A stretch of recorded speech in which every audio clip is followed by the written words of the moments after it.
Hi, it's Jim, the IO Tesla guy. Welcome back to the channel. It is time for another road trip. We're going from eastern Iowa all the way to Boulder, Colorado, and we're going to kill two birds with one stone in this video. One is it is super cold outside. It is nearing winter time. It's 33 degrees and Fahrenheit, and I will show you what a road trip is like cross country when it's really cold and what that happens to the efficiency. And the second thing we're going to do is we're going to see if we can go from here in Cedar Rapids, Iowa, all the way to Boulder using full self-driving beta. Wonder how well that'll work out. We're going to find out. So we're going to go ahead and get started, and hopefully along this journey you'll see what happens, good, bad, ugly, and let's just get started. All right, before we hit the road, let's take a look at the route we're going to take. We're going to go as far as Lincoln, Nebraska, and we'll plug in the Lincoln, Nebraska Supercharger. And it's going to take us from Cedar Rapids to Altoona, which is where we normally stop. And we're then going to go to Shelby, Iowa, which is a stop that we really like. And then from there, all the way to Lincoln to charge up. It says we're going to get there with 19%. We're going to have to play that by ear because I don't know what the efficiency is going to be like. It's cold and it is really windy, and both of those things don't work very well with electric cars and electric batteries. So we're going to see what happens, and let's hit the road.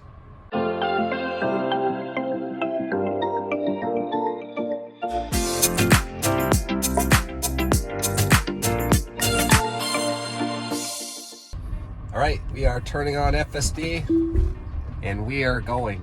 We're going to see what happens. We'll record till we get out of town, and then not bore you with the rest of it. We'll show you the interesting stuff.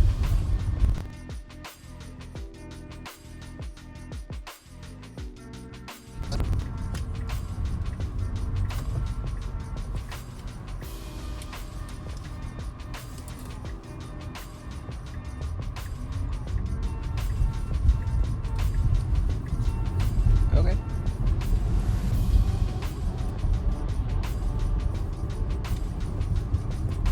Now we're coming up to a roundabout. It's a brand new roundabout, and it's not on Google Maps, and I'm gonna have to break out of it because it's gonna screw up, and I'd rather not deal with the drama. Once we get through the roundabout, I'll turn it back on. Alright, turn it back on. Coming up on some road construction. What's it gonna do?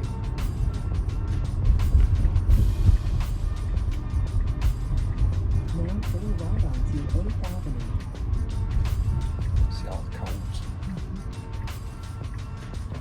Got a blinky red. Oh, and a crossing pedestrian. Sees the pedestrian. It's going to wait for the pedestrian.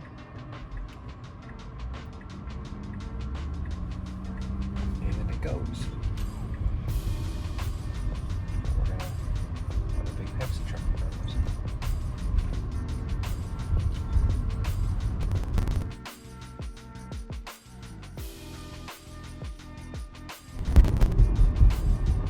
Next left turn is kind of weird. It's more of a sweeping of the same turn, but sometimes it thinks it's a different road. We'll see what happens.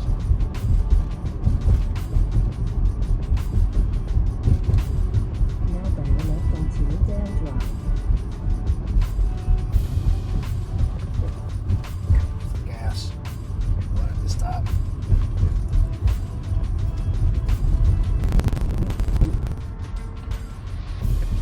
Arrow.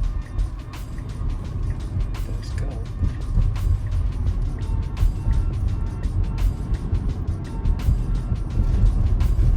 More. Oh, nope. There's one disengagement.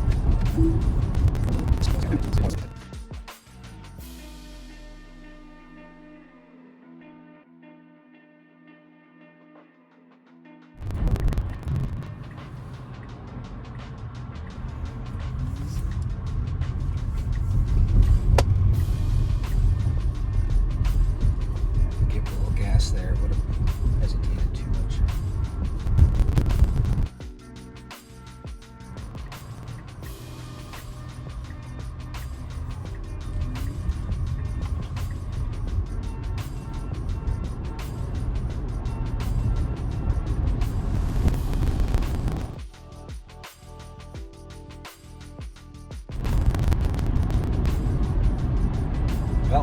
Mostly got us out of town.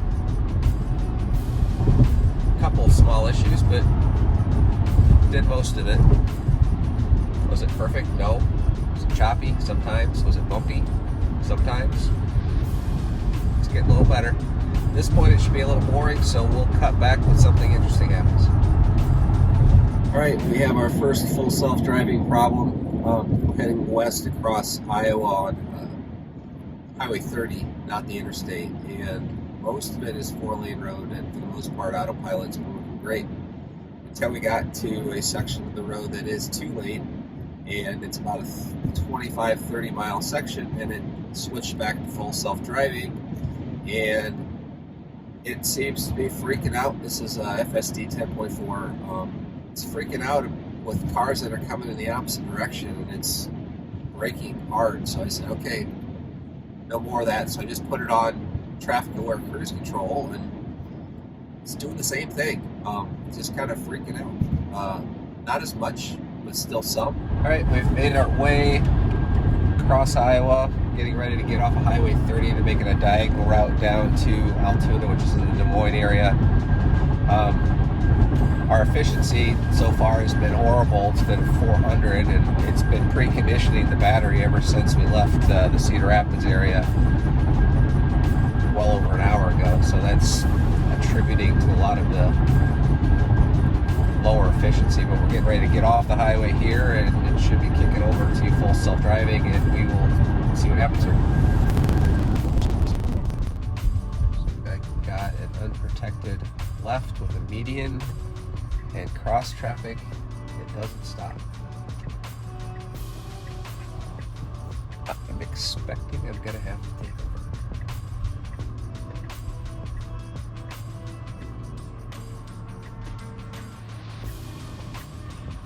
It's going by itself.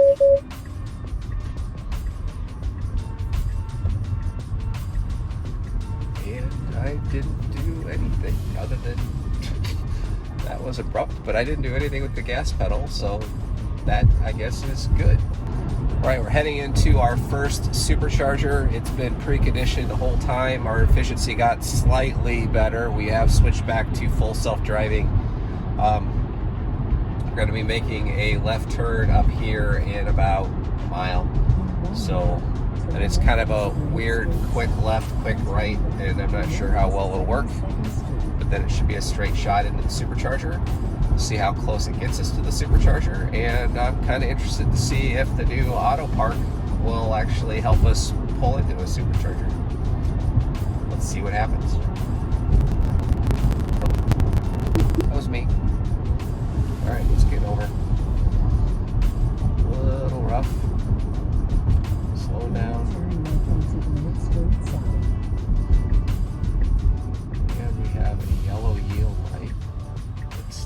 Way too soon and too hard. I'm gonna give it some gas to move out. Gas. I'm gonna stop saying that. Now we're coming to another right turn. We do not have a stop, but I'm gonna go ahead and give it some more go power, and it did not perform very well on that interchange at all. Now it should be a straight shot into the supercharger in about a little over a mile. Another thing with full self-driving beta is one of the requirements with vision-based system is that you have to have your auto high beams on auto. You can't turn that off, and I don't like how it turns them on so frequently, and I think I'm upsetting a lot of drivers. Yeah. Okay, it did, sort of. I'm going to brake out because I don't want to curb my rims. And we're at our supercharger, and let's see what we have for spots, because it looks like we're kind of full. I guess we're gonna have to pull into that one.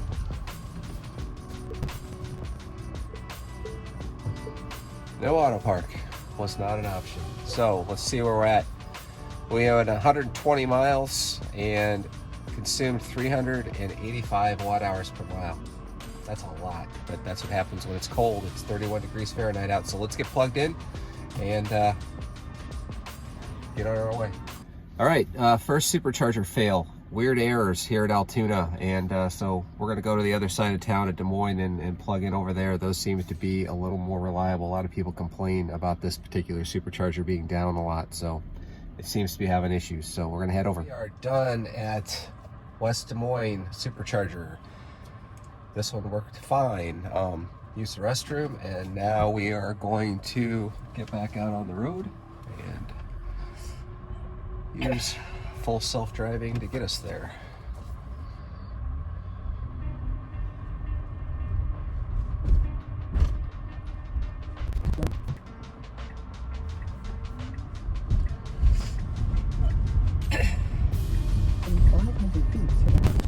Left-handed turn, looks like a lot of an arrow, so it should be fine.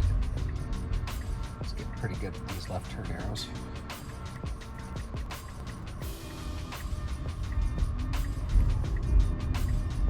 Left turn.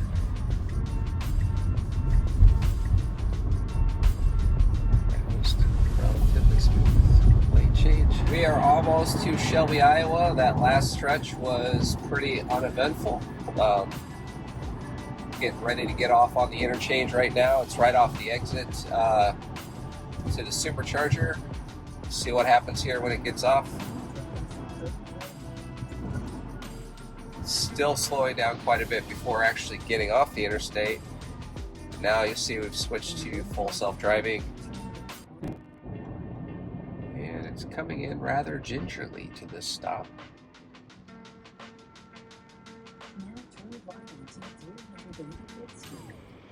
And then suddenly stopping 50 feet before the actual stop line.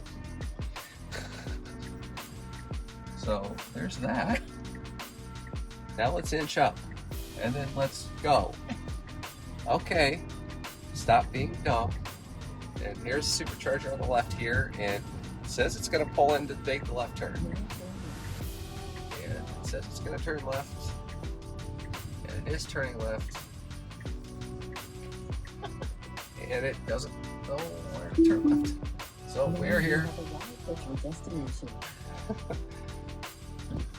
That was dumb. Yeah. So we're gonna go ahead and get parked here, and we'll try auto park again. We have the full gambit to choose from. Put it in reverse. Look for a spot. Look for the infamous little blue thing. And no blue thing. So 0 for 2 on the auto park. This leg, 89 miles, 351 watt hours per mile, still high, but lower than the first go. I think a good chunk of that was preconditioning and the cold. So we're gonna get plugged in. This is actually our favorite stop on the whole journey, Shelby, Iowa. Fortunately, it's night and it's cold. We can't really enjoy it. So we're gonna get plugged in, charge up here for about 15 minutes, and then we're gonna make our way to Lincoln. All right, full self-driving to the interstate. Turn it on. Not happening. Why don't we wait till we get to the road? The car says.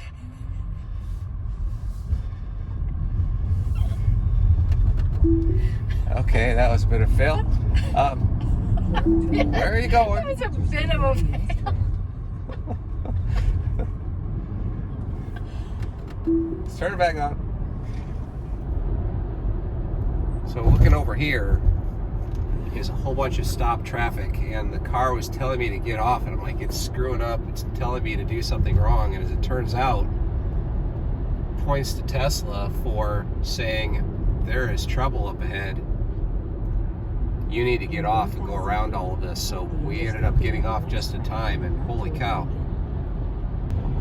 So we bypassed probably an hour delay because the Tesla knew there was bad traffic. Looked like it was for a wreck, but it appears that it was for nighttime construction on the interstate. And I've said it before, Tesla, especially with the Beta, can be amazing and dumb at the same time. You've seen a couple instances where it's been dumb, but this is one of those times where it was absolutely amazing and just saved us a ton of time. Good job, Tesla. like to say the last leg has been uneventful, but you already saw the amazing job the Tesla did rerouting us around some stop traffic. It probably saved us an hour of driving. But then, and hopefully the dash cam footage saved, but we came up behind this slow-moving vehicle on a 3-lane interstate, spraying de-icing solution on the ground. And there's no weather to ice. Didn't make any sense. And it was only like spraying it on intermittently, like maybe some overpasses. And it would turn off, and then we get close, and then turn it back on, and then turned off, and then we got right up to it because we thought we could get past it. We got right on its tail, and it just blasted us. And not cool. Right, we got a lane, we got some good marks on the road. And we are good. Heading into town, about 1.5 miles on this road, and then should be a left-hand turn into a Hy-Vee. And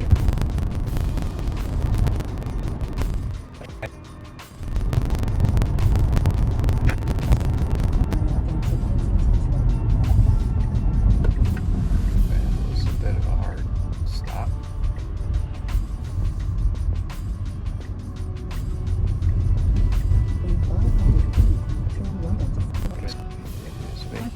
And it wanted to take that wide, I had to brake. And this is another bug. You brake out in the middle of a turn, it doesn't turn off the turn signal. Hey, oh, look. Auto park. It disappeared. Alright, this leg, about 90 miles. 347 watt hours per mile. We continue to improve as we go west. We're gonna get plugged in, see how long we need to be here. So we're here plugged in, and I now get to see the car as what happened after it got sprayed with the de-icing solution. So let me show you. It is nasty. It's white, it's chalky. I have no idea what kind of chemicals are in it. Not happy. So after the supercharger here, we are going to see if we can find a self-serve car wash and see if we can spray this thing off. All right, we're sitting here about done in Lincoln at the supercharger. This is where it requires a little bit of guesswork. We're going to drive to downtown Lincoln to Hertz Donuts to get some dessert. Then we got to head back out to the hotel, which I do not want to come back here to the supercharger in the morning if I can help it. So it says right now that our next stop is Grand Island. I am thinking 25% was a good number. Figure 5-6% getting downtown back to the hotel. We're stopping at a car wash, hose this mess off of the car, get to the hotel, turn off Sentry mode overnight, and hopefully I get more or less no drain, which would give us about 15% to Grand Island, and hopefully a little higher. And given the wind and the cold, I think I'm gonna need that buffer. So we're at 25%, so let's go ahead and get unplugged and be on our way for the night. Good morning, it's the next day. We are getting ready to hit the road, and we are literally right next to the interstate in Lincoln, Nebraska. We pulled into the hotel with 74%, now we have 73%. Basically no drain. It's because I turned off Sentry mode and just didn't check the app, and generally that just makes the car go into a deep sleep, and it just sits there and you wake up with pretty much everything. So we're gonna hit the road, and we'll check in with you when we get closer to Grand Island. So let me give you an update on full self-driving beta day 1. We ended up in Lincoln not using it for the rest of the night because at night, two things. One, my aging eyes, I don't see as well at night. And two, full self-driving beta also doesn't appear to see as well as at night. So it was doing some kind of kooky, crazy things. So we decided just to take a break from it while we're in Lincoln. So I think the premise of this trip is still sound. Can I get from Cedar Rapids to Boulder on full self-driving beta? We'll keep going. But the other thing that I wanted to point out was the energy. It is 37 degrees Fahrenheit just west of Lincoln right now. And last night when we were supercharging and the battery was nice and toasty warm, it said that we were going to arrive at Grand Island at about 25%. Now we tooled around Lincoln a little bit, and so I'm guessing that with a warm battery, saying that we get there maybe 23, we only used a couple percent, 23, 22. This morning, it's saying that when we first plugged it in that we were going to get there at 16%. So even though I only lost 1% overnight due to just letting the car sit there, we lost a significant amount between last night and this morning, and that's because the car is cold and the battery is cold. And if you notice here, it says preconditioning for fast charging. Well, as soon as we started the journey, it started preconditioning just like the first time that we left, and that actually takes some effort. The good news is that the car seems to know that, and the car knows that it's cold, and it predicts that. So before we left, it told us that we were going to get there at 16%. So if it was going to be a problem, we would have been able to go right back to the Lincoln Supercharger, charge up more. But actually, as the car is warming up and as the battery is warming up, you can see we've actually found some range where we've gone from 16 to 18%. So far the Tesla is doing a really good job dealing with the cold, even though our consumption is pretty terrible by summer standards, where I'm averaging, my lifetime average is for a little over 17,000 miles, and we've had it for almost a year, 297 watt hours per mile. But on this particular leg, we're sitting at 435, and for this trip, I guess we're coming down to 363. That's still pretty high. So winter driving, you have to take that into account. You might be charging a little bit longer, but the superchargers, at least going west and east on I-80 cross country, they're spaced enough that it shouldn't be a problem. So we're going to check back in again when we get to Grand Island and see how FSD Beta does when we get off the interstate. All right, we're approaching Grand Island, and the nav told us we were going to get there with 16% when we left, and it says we're going to get there with 16% when we arrive. So it was pretty much spot on. And we are exiting. We're still on. Oh, just switched to FSD Beta. Keep right to take US 34 to Suspect this won't be a problem because we have 2 stop signs telling us to stop. Of course, we stop a little soon. Creep out, do its thing. Right? It's going. Gotta hurry up and get in the other lane. We're gonna get in the other lane. It's not going to get in the other lane. Gotta break out.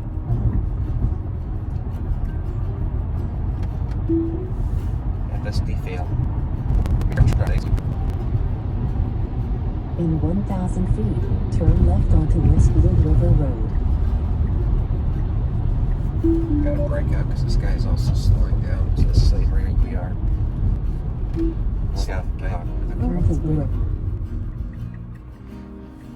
So far, FSD today, not that great. Just on that one exit, I had to do 2 disengagements. One because it thought a turn lane was going straight and it didn't know what to do, and the other one was because it couldn't slow down fast enough for a truck that was in front of us. Now we're moving.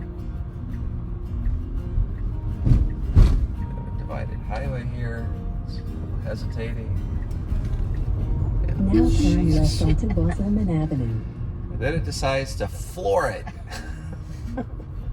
right into the back of this country hearth natural breads truck.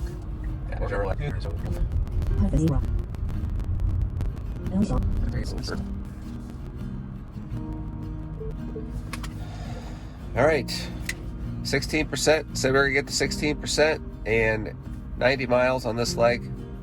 Terrible watt hours per mile. Let's get plugged in. Still sitting here to charge in Grand Island, Nebraska. One of the things with road tripping in the wintertime, this is my first road trip, mostly in the wintertime, is that with our trying to stay on the lower end of the charging curve where you maximize your charging rate, we found that in the summertime you're charging no more than 15 minutes, and it appears that we're about 25 minutes for another typical stop, so we got to charge a little bit longer because we're consuming quite a bit more energy.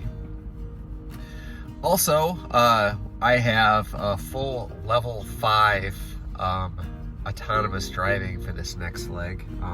Have to turn off the one that's provided by Tesla with FSD Beta because this level 5 autonomous driving is going to be handled by my wife, and so she's not as used to it as I am, and has lower level of tolerance for what the car does, so we're going to let her drive this next leg, and then we'll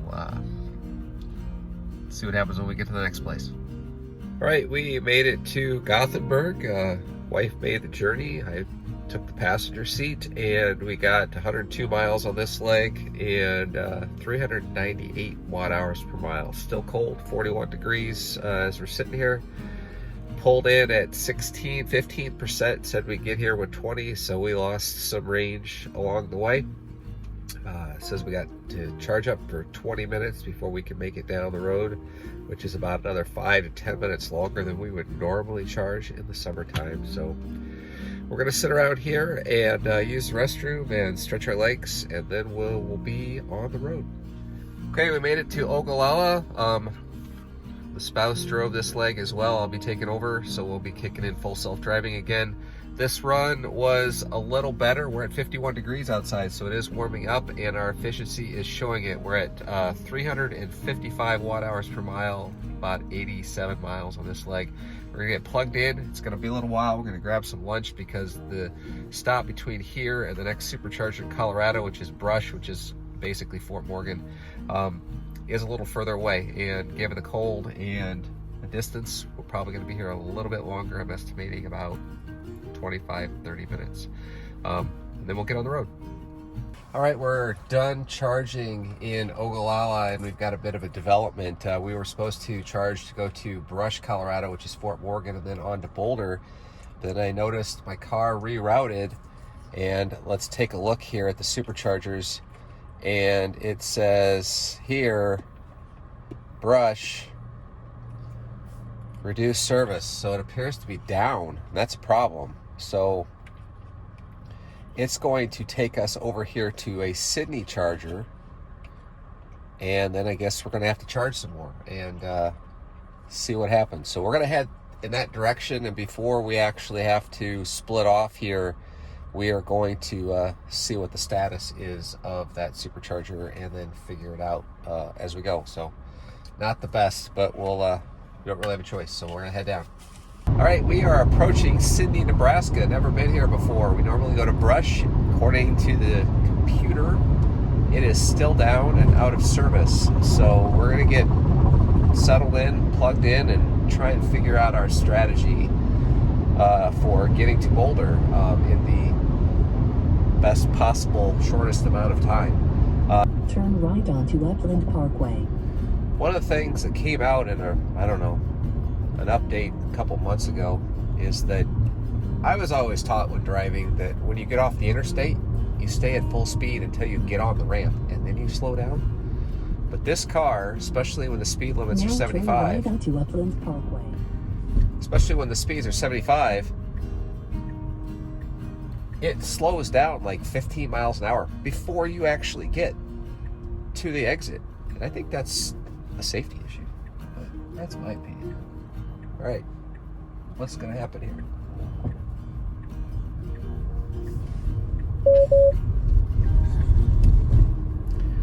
Okay, road work ahead. What's it gonna do? 500 feet, turn left onto Old Post Road. Now turn left onto Old Post Road.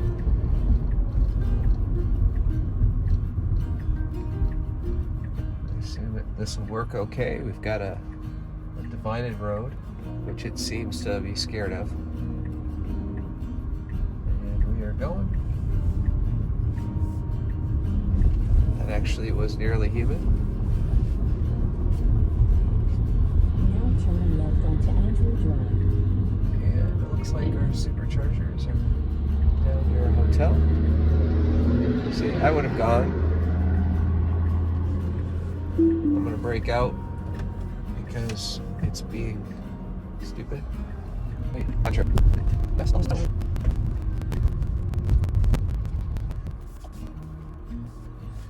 So far, Auto Park hasn't shown up a single time that we can use it. I did see the box once, I pressed it, didn't do anything. So we're gonna get plugged in and we're gonna figure out our next stop.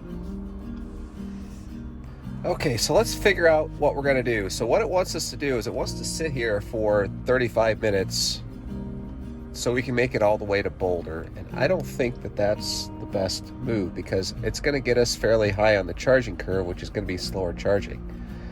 It wants us to come down here past the fortunately dead supercharger, but I know there's a V3 supercharger here in Brighton, and I'm thinking we try to make it there, top off quicker, and then so yes, we got from 35 minutes down to 20 minutes. We'll get to Brighton, which is a V3. We'll get there with 21%, 20%. Or actually, that's minus 20. Never mind. We'll get there with whatever we get there, and then we'll charge up to what we need to get to Boulder. And so we're getting ready to get off here. It's a V3 supercharger, so we should charge quick. We don't need much. We actually had some really good range this last leg. We're going to be about 150 miles at 298 watt-hours per mile average, which is over 100 watt-hours per mile less than we have been running. So that's what, guess what happens is 62 degrees outside. This happens when it warms up and the car just gets more efficient. So it's nice. So we're getting ready to exit here. The supercharger is at a come and go right off of the Interstate. There's a lot of traffic here, and I'm not going to wait for full self-driving here. Because honestly, it's going to take forever, and I don't trust it, and my patience is wearing really thin in this thing.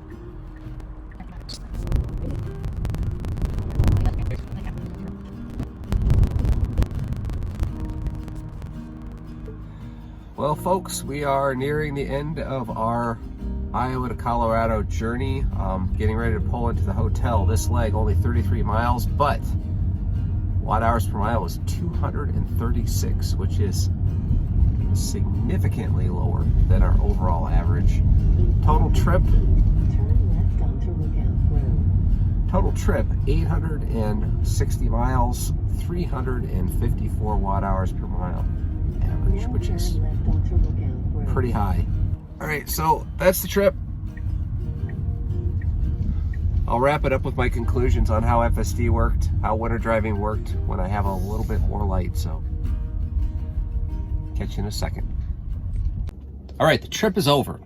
We made it from Iowa to Colorado, and I'm actually back in Iowa after the round trip, but I wanted to give you my final thoughts on what we're trying to accomplish today, and that was how well does the Model Y go cross country when it's cold, and can you in fact go 850 miles from Iowa to Colorado using full self-driving beta? Let me address the winter driving or cold driving first. It is absolutely 100% doable. In fact, the going west and east along the major interstates, there are plenty of superchargers to get you to where you need to go. However, you need to adjust your expectations for exactly how much you're going to need to charge. I put out several road tripping videos about using the charging curve to your advantage, and you can charge for about 15 minutes per stop, but that's in the summertime. In the wintertime, we found that it was 25 to 30 minutes per stop, which did add about an hour to the journey from here over to Colorado over those 850 miles. So definitely doable. You just need to adjust your expectations a little bit. Now, let's talk about full self-driving. You saw in the video, it was far from perfect.